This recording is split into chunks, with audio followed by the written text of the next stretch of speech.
Oke, para investor. Hari ini kita akan bedah tuntas satu saham yang jujur saja bikin penasaran sekaligus was-was. PT Indopolis Swakarsa Industri, atau kita sebut saja IPOL. Nah, pertanyaannya simpel, tapi sangat krusial. Apakah ini sebuah peluang tersembunyi, sebuah hidden gem, atau justru ini jebakan utang? Yuk kita bongkar sama-sama. Begini rencana kita. Pertama, kita lihat dulu sisi manisnya, yaitu the bull case. Ada mesin pertumbuhan baru yang katanya lagi digenjot. Lalu kita cek kenapa valuasinya kelihatan murah banget. Tapi seperti biasa, kita nggak boleh cuma lihat yang bagus-bagusnya aja. Kita akan langsung terjun ke sisi pahitnya, the bear case, yaitu tembok utang yang menjulang. Setelah itu, kita coba bandingkan IPO dengan kompetitornya, dan di akhir, kita akan coba simpulkan apa sebetulnya kunci penentu nasib perusahaan ini. Oke, kita mulai dari skenario optimistisnya. Apa sih yang bikin para investor yang bullish melirik saham ini? Jawabannya cuma satu, dan ini besar banget. Mereka lagi jor-joran investasi untuk masa depan. Ini bukan asumsi loh, dengerin aja kata wakil presiden direkturnya sendiri.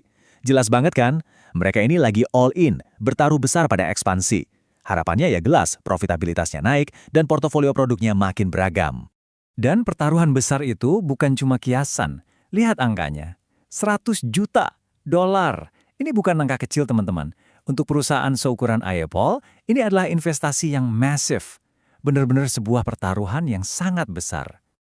Terus, uang sebanyak itu buat apa sih? Nah, ini dia. Tujuannya adalah untuk mendongkrak kapasitas produksi mereka. Dan nggak tanggung-tanggung, targetnya naik sampai 65%. Kalau kita lihat target akhirnya, mereka mau mencapai total produksi 165.000 ton per tahun. Logikanya sederhana, semakin besar produksinya, harapannya biaya per unit makin murah. Inilah yang disebut economy of scale. Kuncinya, efisiensi. Dan sepertinya strategi ini mulai kelihatan hasilnya. Coba lihat grafiknya. Pendapatan di tahun 2025 diproyeksikan melonjak 17,7%. Ini adalah sinyal positif pertama. Artinya apa? Artinya mesin-mesin baru ini bukan cuma pajangan, tapi udah mulai menghasilkan penjualan. Nah, pertumbuhan pendapatan yang kencang ini membawa kita ke bagian kedua dari sisi optimistis yang bikin makin menarik, yaitu valuasinya. Karena di atas kertas, saham ini kelihatan murah banget. Coba kita lihat tabel ini bareng-bareng. Disinilah letak keanehannya. Sebuah anomali yang bikin kita sebagai investor garu-garu kepala. Price to book-nya cuma 0,25 kali. Bandingkan dengan rata-rata industrinya di 1,6 kali. Jomplang banget kan? Price to sales-nya juga sama. Intinya, pasar seolah-olah ngasih diskon gede-gedean buat saham IPOL.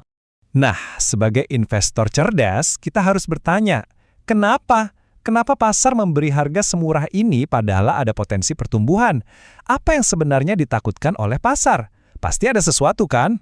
Dan pertanyaan tadi membawa kita langsung ke sisi gelapnya.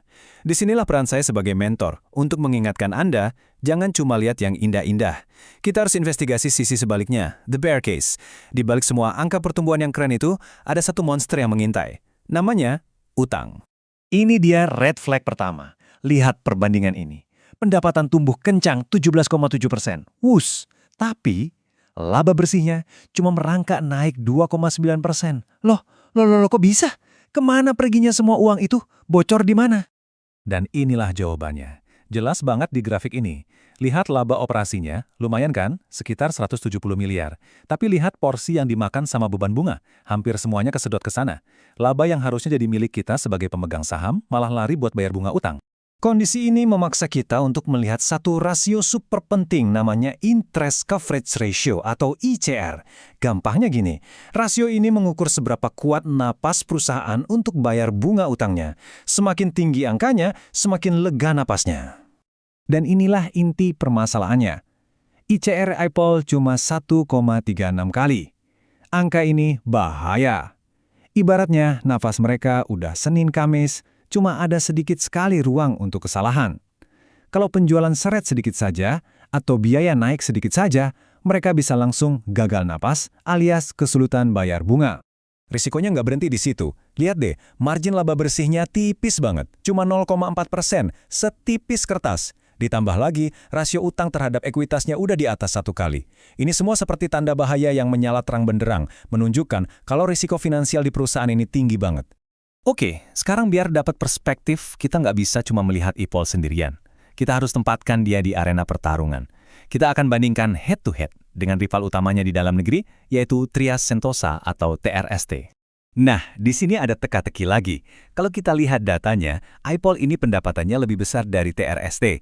Dan yang lebih penting, iPol masih untung, sementara TRST malah rugi. Tapi, anehnya, lihat kapitalisasi pasarnya. Pasar menilai TRST lebih mahal. Kenapa? Jawaban paling logisnya ia cuma satu. Pasar lebih takut sama monster utang yang ada di neraca iPol. Oke, kita sudah lihat sisi terangnya, the bull case. Kita juga sudah bedah sisi gelapnya, the bear case. Sekarang, mari kita tarik benang merahnya. Kalau semua ini disimpulkan, apa sih satu faktor kunci yang akan jadi penentu masa depan iPol? Intinya cuma satu. Ini adalah sebuah pertarungan. Pertarungan antara efisiensi mesin-mesin baru melawan beban utang yang segunung. Pertanyaannya, bisakah mesin-mesin itu menghasilkan arus kas yang cukup deras dan cukup cepat untuk membayar cicilan utang dan masih menyisakan keuntungan untuk kita, para investor? Ini benar-benar sebuah balapan melawan waktu. Jadi kalau Anda masih tertarik dengan saham ini pekerjaan rumahnya. Ada 3 hal yang wajib Anda pantau di laporan keuangan kuartal-kuartal berikutnya. 1. Margin labanya membaik atau tidak. 2. Utangnya mulai berkurang atau malah bertambah. Dan yang paling penting, 3. Apakah arus kas operasinya benar-benar kuat sebagai bukti mesin barunya bekerja? Jawaban dari 3 pertanyaan ini akan jadi sinyal siapa yang akan menang di balapan tadi. Pada akhirnya, setelah kita bedah semua ini, keputusannya kembali ke tangan Anda masing-masing sebagai investor. Pertanyaannya simpel, akankah efisiensi mesin baru ini jadi pahlawan yang bisa menaklukkan monster utang? Ataukah ini hanyalah sebuah pertaruhan yang terlalu besar dan terlalu berisiko? Cuma Anda yang bisa menjawabnya.